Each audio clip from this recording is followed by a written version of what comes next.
So the last panel was entitled, I believe, the direct impacts of our diets on human and environmental health.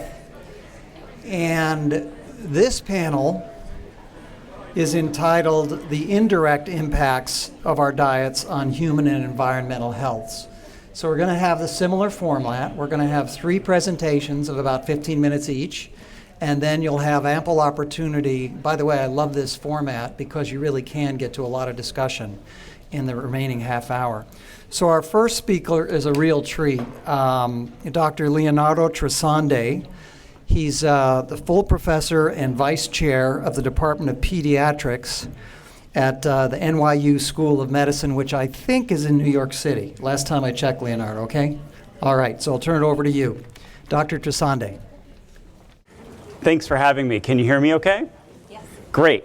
So I'm going to begin. The focus of my presentation is on synthetic chemicals that are intentionally or unintentionally added to food through a variety of processes. And I'm going to focus on a policy statement and technical report that I had the privilege of working on in my role as being part of the American Academy of Pediatrics and its Council on Environmental Health. This is so much fun to be able to roam, by the way. I really appreciate it. So pardon me while I graze. So just as some context, the American Academy of Pediatrics is not a lefty nut job organization, especially in this post-truth climate. I think that's important to say this up front. The 67,000 pediatricians run from specialists to generalists.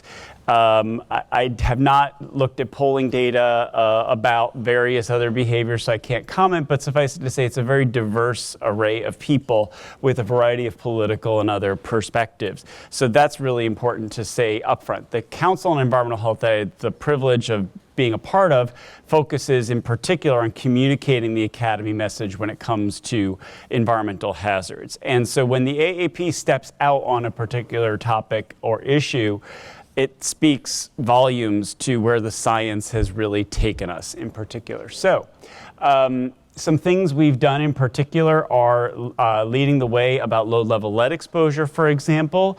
We also have a green book, which complements the red book that pediatricians use for infectious disease advice. There is an environmental health book that for those of you who are healthcare providers, child healthcare providers in particular, it's a great resource that I would highly suggest.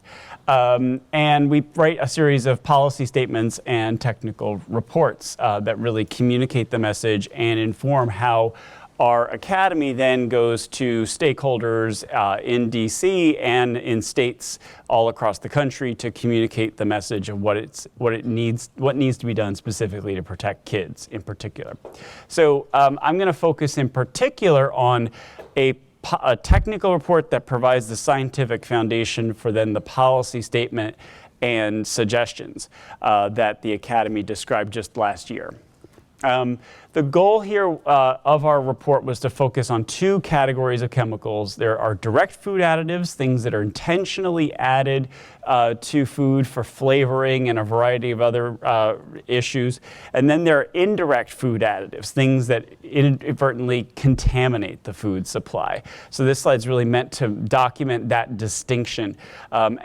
We were focusing in particular on the chemicals with the greatest evidence and both for human exposure as well as their use in food packaging. So we were not able to cover the universe, and as you'll see, there are a lot of gaps, which is an important part of the message here.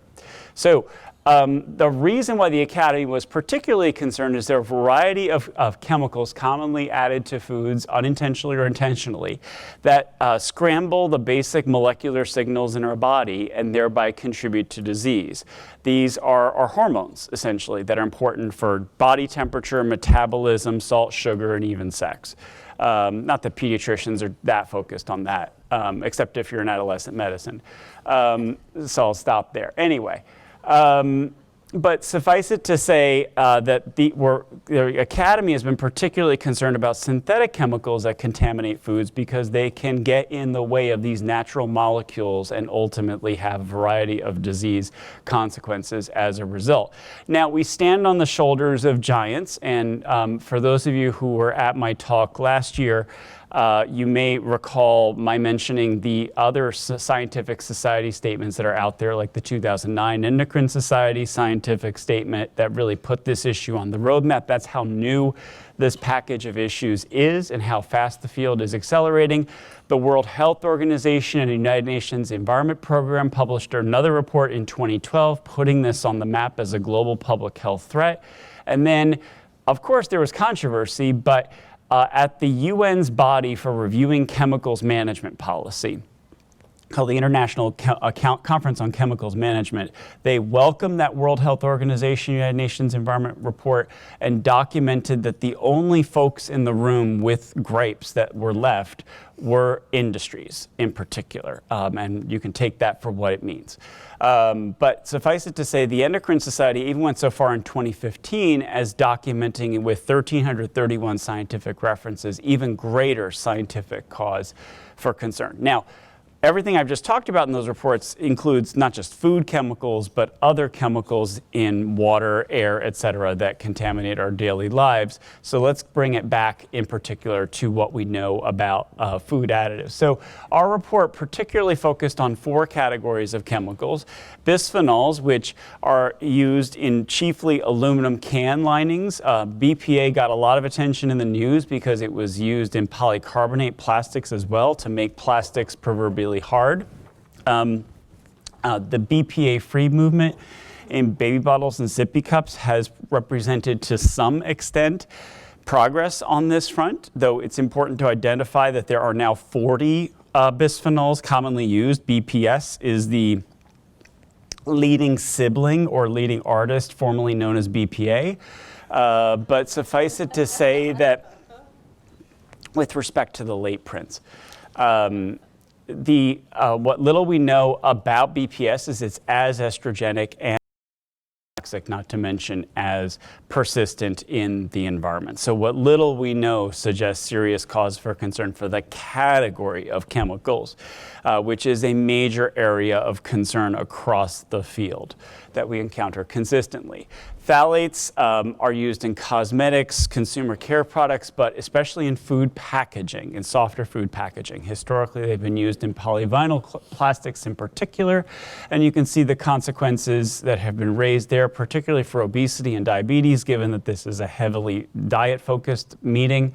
The reality is that these chemicals activate receptors in the body that are masterminds of how we shift calories into carbohydrates and lipids as opposed to protein in our body. Now, I'm not suggesting we have the mechanisms completely pinned down. This is a rapidly growing and emerging scientific field with not all the studies showing us the same results, which often is misconstrued as there being doubt or uncertainty. The reality here is that we have a long way to go, but what little we understand documents serious cause for concern.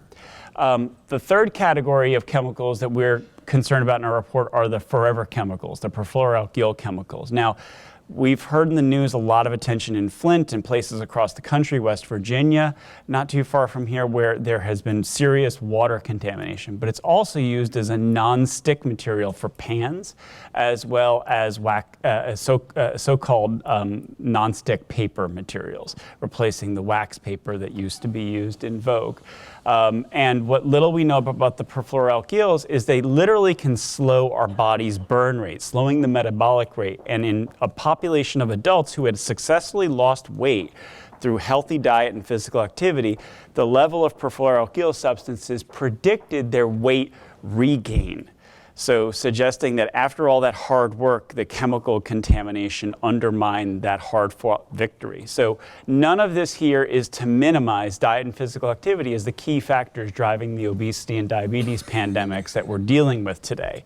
But the reality is that chemical contamination through the food manufacturing process is an important independent driver that needs to be weighed. And if you weigh that side by side with the effort that's required to change diets and physical activity through healthy lifestyle interventions, you can see how complicated that effort can be. Finally, this is also the fourth chemical category is another known water contaminant, perchlorate, but it's also used as an anti-static agent in food packaging. Its mode of action is chiefly disrupting thyroid hormone production, which is crucial for a child's brain development. We used to think it was a newborn blood spot in the newborn period that was important, and we used to think it was the gross disruption with clinically significant thyroid hormone absence, if you will, in newborns that was important. I had that drilled into me as a pediatrician in my training, but now what little we know is that the prenatal period is important, that a baby up until 25 weeks doesn't produce his or her own thyroid hormone, relying on mom instead, and levels even within the normal range, the clinically normal range, where you have deviations due to chemical exposure, can actually have impacts like cognitive deficits and even clinically significant autism and attention deficit hyperactivity disorder. Mind you, I'm not drawing the circle around all these conditions and saying all of it is chemically mediated. I just want to emphasize that first and foremost. With respect to direct food additives, here's where there are two categories of chemicals with much less evidence.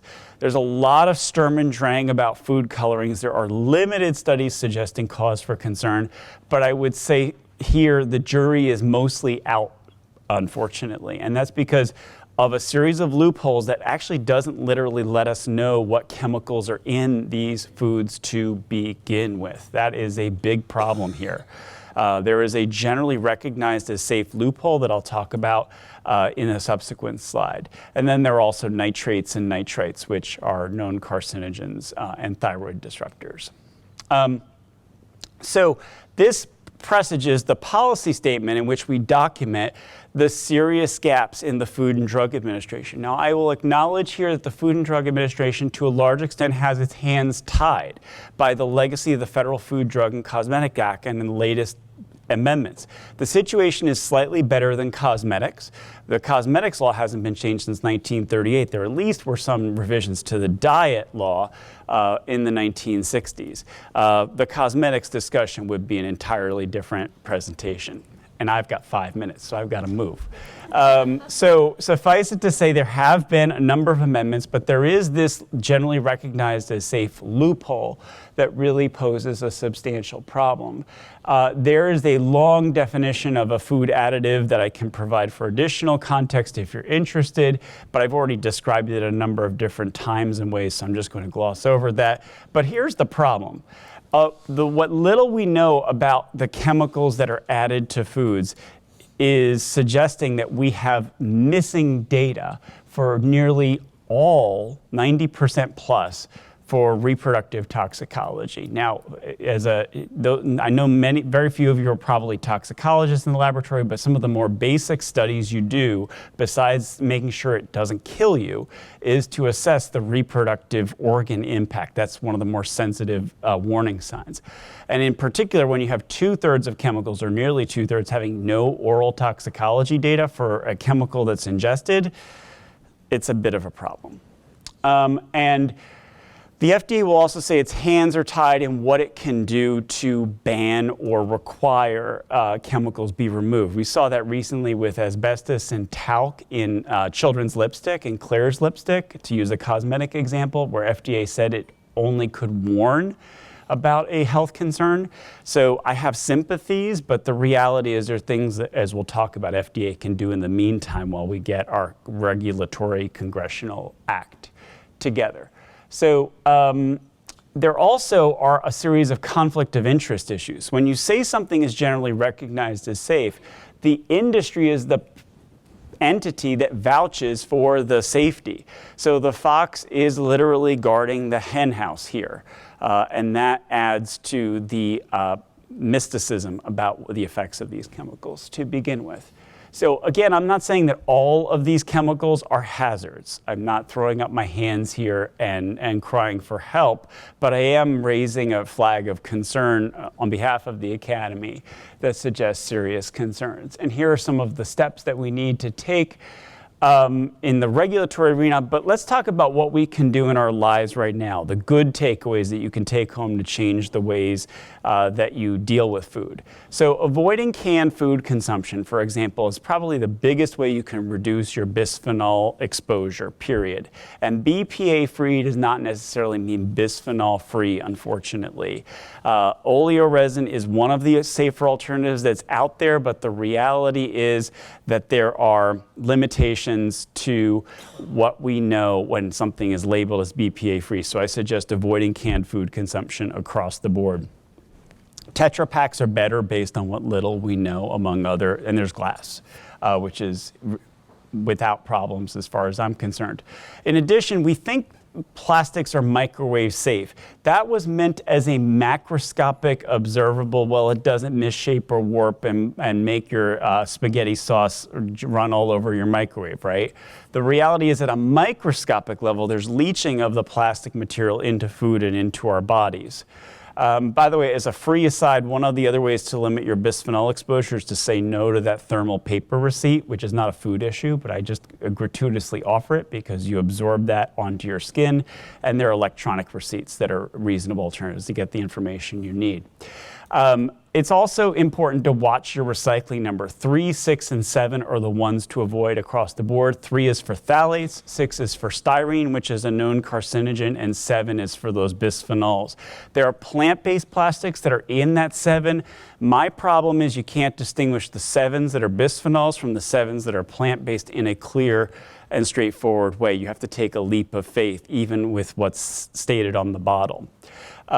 Just a word to the wise. The other words that are misused, which I'm not wearing my Academy hat when I say this, but natural and free range in particular are some of the more abused words in the food lingo and have nothing to do with chemical contamination here. I commonly get that question and I feel like I want to pull my hair, but I won't. Hand washing foods is an important, safe, and simple step to take. Now, I'm just going to say, because the hook is being pulled out, that this works in actual studies that can show reductions of exposures in people. There's a lot we need to do at the regulatory level, but that is just something for you to park for now. I have a lot of hope because of what you can do now. And the great news is what little we know about changes in behaviors that they can provide economic benefits greater than the costs. We modeled what would happen if we got BPA out of aluminum cans. $1.7 billion in economic benefit just based on 2 disease outcomes, childhood obesity and adult cardiovascular risks. The cost of one safer alternative is $2.2 billion. And that's only based on 2 of the outcomes known to be affected by BPA. So with that, I'll acknowledge if you want to learn more, I happen to have a book that's out. So forgive the shameless plug. The Academy is not plugging the book, but I'll be in the corner afterwards if you're interested to talk more. So thank you.